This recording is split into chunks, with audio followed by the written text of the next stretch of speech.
Cerita diawali dari seorang wanita bernama Hana, tengah berkunjung di sebuah lapas. Dia adalah seorang jurnalis sekaligus penulis novel. Di dalam penjara itu, dia ingin menemui seorang tahanan yang bernama Salim.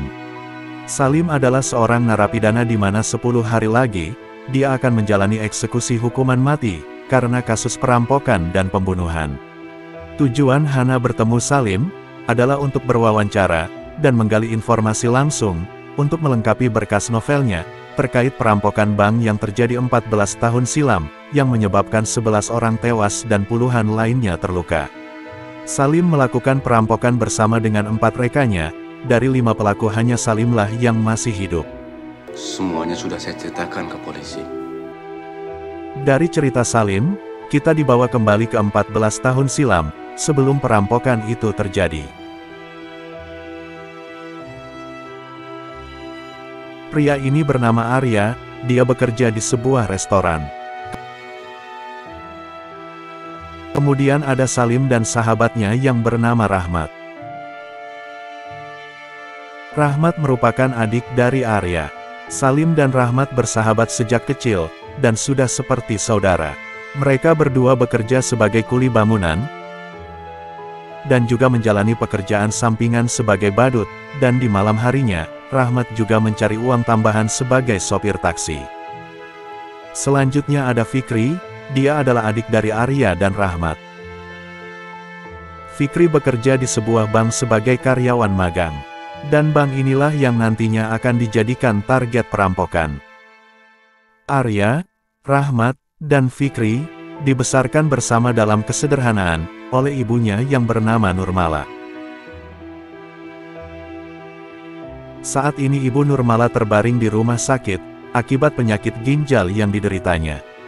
Dokter memberitahu bahwa kondisi ibu Nurmala sangat memprihatinkan, dan harus menjalani operasi. Mendengar hal ini, ketiga bersaudara itu pun merasa gelisah dan sedih, karena mereka tidak memiliki banyak uang, untuk melakukan operasi.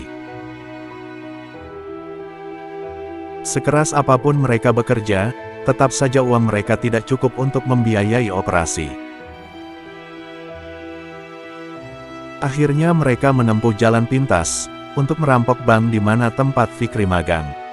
Arya meminta Fikri untuk tidak ikut dalam aksi mereka, namun Fikri tetap bersikeras untuk ikut, karena hanya dialah yang tahu seluk-beluk dan denah tentang bank itu. Rahmat menceritakan rencana itu kepada Salim. Awalnya Salim ragu, namun pada akhirnya dia memutuskan untuk ikut dalam aksi tersebut. Beberapa hari sebelum aksinya, Salim menemui Arya di tempat kerja, dan memperkenalkan sepupunya yang bernama Borni. Borni akan bergabung dalam aksi perampokan itu. Alasan mereka mengajak Borni, karena dialah satu-satunya orang, yang mempunyai link untuk mendapatkan senjata. Sebenarnya, Salim dan Arya sendiri kurang sreg dengan Borni, yang terlihat songong dan menyebalkan. Itu nggak penting. Ada semua di gua. Borni akan mempersiapkan semua senjata yang dibutuhkan, dengan syarat, nantinya uang hasil rampokan dibagi 3. Merasa tidak punya pilihan lain, Arya pun menyetujui kesepakatan itu. Arya menggadaikan sertifikat rumah milik ibunya, untuk membeli senjata yang mereka butuhkan.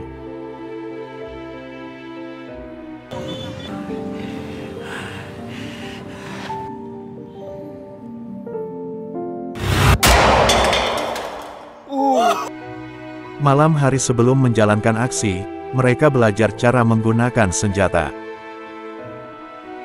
Arya memperingatkan Borni, bahwa senjata-senjata itu hanya digunakan untuk berjaga-jaga, tidak untuk membunuh. Rencananya, mereka masuk ke bank, dan mengambil uang sebanyak-banyaknya, kemudian pergi tanpa meninggalkan jejak, dan jangan sampai ada korban. Kita masuk, ambil duitnya, langsung cabut.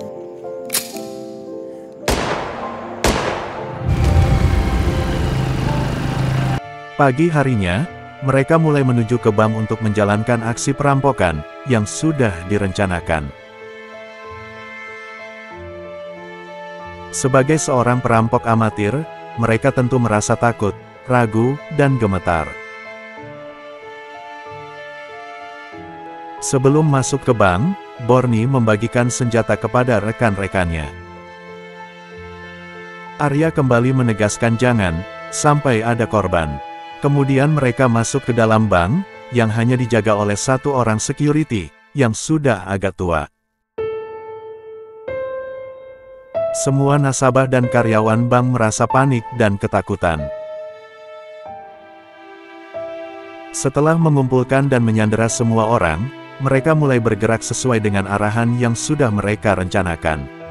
Salim dan Fikri mengawasi para sandera, Borny bertugas membobol ATM, sementara Arya dan Rahmat menuju ke brankas. Setelah berhasil masuk brankas, mereka mulai mengambil uang sebanyak-banyaknya, dan memasukkan ke dalam tas.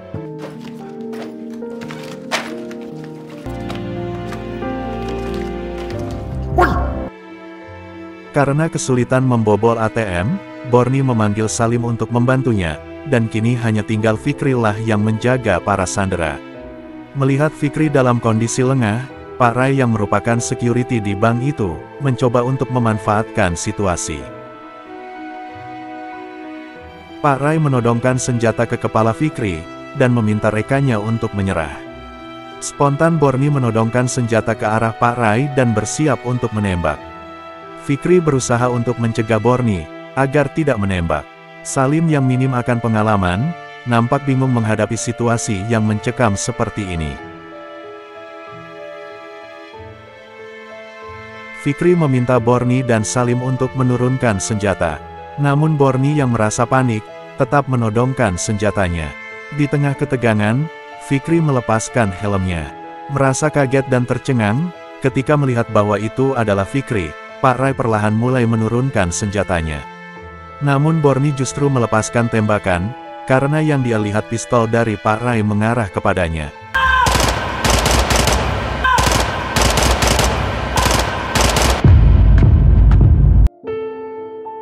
Rentetan senjata yang dilepaskan Borny membuat Pak Rai tewas seketika. Sementara Fikri mengalami luka cukup parah, akibat tertembak di bagian perutnya. Fikri memang sudah cukup lama bekerja di bank itu, dan ternyata, hubungan Fikri dan Pak Rai sudah sangat dekat. Mereka akrab seperti bapak dan anak. Itulah sebabnya, kenapa Pak Rai menurunkan senjata, setelah melihat ternyata perampok itu adalah Fikri. Mendengar suara tembakan, Arya bergegas turun untuk mengecek ke bawah, yang kemudian diikuti oleh Rahmat. Mereka sangat syok dan kaget, melihat apa yang terjadi kepada Fikri, adik yang sangat mereka banggakan. Karena di antara mereka bertiga, hanya Fikrilah yang dapat melanjutkan ke sekolah yang lebih tinggi, dan mendapat pekerjaan yang lebih layak. Rahmat terlihat kecewa kepada Salim, karena membiarkan hal ini terjadi. Arya melihat kepada Borny, yang saat itu masih gemetaran memegang senjata. Arya lalu menghampiri dan menghajar Borny, ia hendak menembak kepalanya, namun urung karena mendengar keadaan Fikri yang semakin parah, dan harus segera dibawa ke rumah sakit untuk mendapatkan perawatan. Ketika mereka hendak keluar dari bank, ada dua orang polisi yang berada di seberang jalan.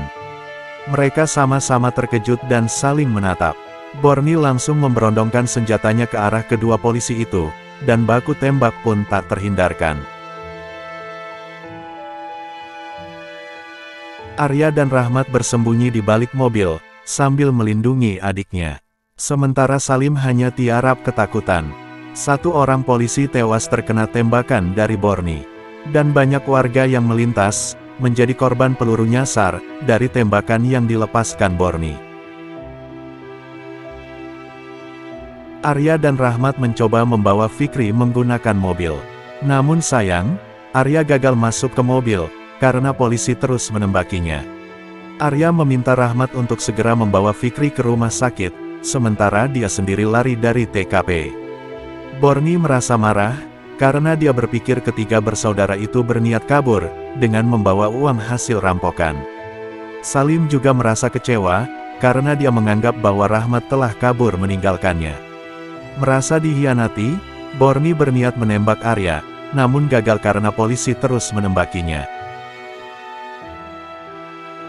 Borny dan Salim segera lari dari TKP untuk mengejar Arya. Sementara itu Rahmat terus melajukan mobilnya menuju rumah sakit. Namun di tengah perjalanan, Fikri terlihat semakin lemah dan kritis. Hal ini membuat Rahmat gagal fokus, dan akhirnya terjadi kecelakaan.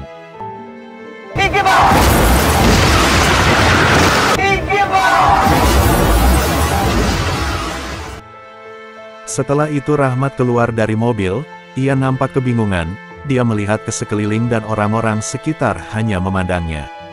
Karena cemas dan panik dengan kondisi adiknya, ia lalu membopong Fikri berjalan menuju rumah sakit. Sementara Arya terus berlari di tengah kerumunan orang pada sebuah pasar. Dari belakang Borny mencoba menembak Arya, namun tembakannya meleset, dan orang-orang di sekitar berhamburan.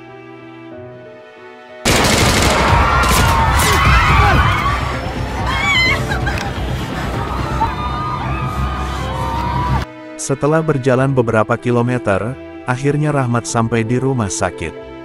Namun sepertinya Fikri sudah tidak tertolong lagi.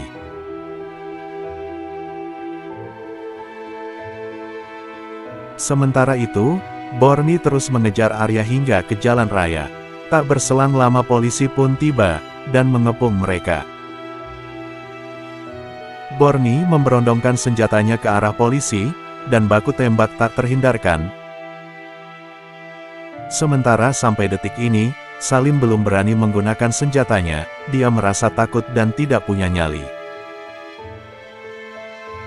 Arya berlari menuju ke sebuah sekolahan, dan terlihat sedang mencari seseorang. Bel pulang sekolah pun berbunyi, semua siswa berhamburan keluar kelas. Ketika Arya sedang berjalan untuk menghampiri seseorang, Borny dan Salim sudah berada di belakang, dan sedang membidiknya. Borny melepaskan 2 tembakan ke arah Arya, yang tepat mengenai jantung, dan Arya pun tewas seketika.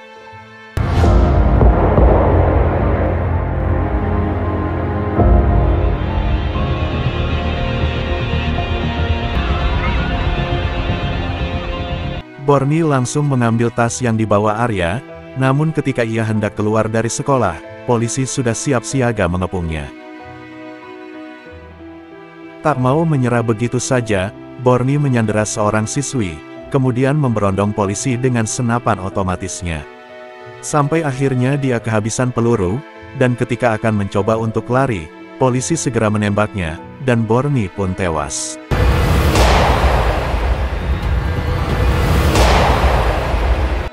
Mengetahui hal itu, Salim kemudian kabur melalui tembok belakang sekolah. Dalam pelariannya, Salim menghubungi ibunya menggunakan telepon umum. Ibunya mengabarkan bahwa anak Salim sakitnya semakin parah, dan harus segera dibawa ke rumah sakit untuk dioperasi. Ternyata, inilah alasan Salim mau bergabung dengan rencana perampokan itu. Ia butuh biaya untuk operasi anaknya. Dalam kemarahannya, Salim berjalan untuk mencari Rahmat dengan membawa pisau di tangannya. Sesampainya di sana dan dalam keadaan kalap serta emosi, tanpa berkata-kata Salim langsung menikam tubuh Rahmat berkali-kali, dan Rahmat pun tewas seketika. Salim merasa bahwa Rahmat dan kedua saudaranya telah berkhianat, dengan membawa uang rampokan dan meninggalkannya. Saat itu Hana memberitahu, bahwa tidak lama setelah Salim menelpon ibunya, Rahmat datang menemui ibu Salim. Rahmat menyerahkan 1 tas berisi uang, dan mengatakan bahwa itu titipan dari Salim. Awalnya Salim tak percaya, dan menganggap bahwa perempuan yang ada di depannya itu, tak tahu apa-apa tentang semuanya. Tahu apa lu tentang cerita gua? Sampai Hana menunjukkan sebuah benda kepada Salim, yang dulu sering digunakan oleh Rahmat dan Salim ketika menjadi badut. Salim baru menyadari, bahwa perempuan yang ada di depannya adalah Hana, adik dari Rahmat, Fikri dan Arya, yang saat ini sudah dewasa. Tentu hal ini membuat Salim syok, karena telah salah menilai Rahmat. Sahabat yang sudah seperti keluarga, namun telah dia habisi. Selanjutnya kita tahu bahwa di hari sebelumnya, Arya menuju ke sekolahan karena ia sudah berjanji akan menjemput Hana di sekolah. Besok, kakak jemput kamu di sekolah. Fikri, Rahmat dan Arya bukanlah saudara kandung. Mereka bertiga dipungut oleh Ibu Nurmala dari jalanan, yang saat itu sedang hamil dan ditinggalkan oleh suaminya. Arya, Rahmat dan Fikri dibesarkan bersama oleh Ibu Nurmala, sampai beberapa lama kemudian Ibu Nurmala melahirkan seorang bayi, dan itu adalah Hana. Hana memberitahukan bahwa sejak kejadian itu, Hana tinggal di rumah Salim sampai Ibu Nurmala pulang dari rumah sakit. Selama itu pula Ibu Salimlah yang merawat Hana hingga Ibu Salim meninggal dunia. Dan Narsi sudah Hana anggap seperti adik kandungnya sendiri. Perempuan yang dari tadi duduk di belakang Hana, yang ternyata adalah putri kandung dari Salim.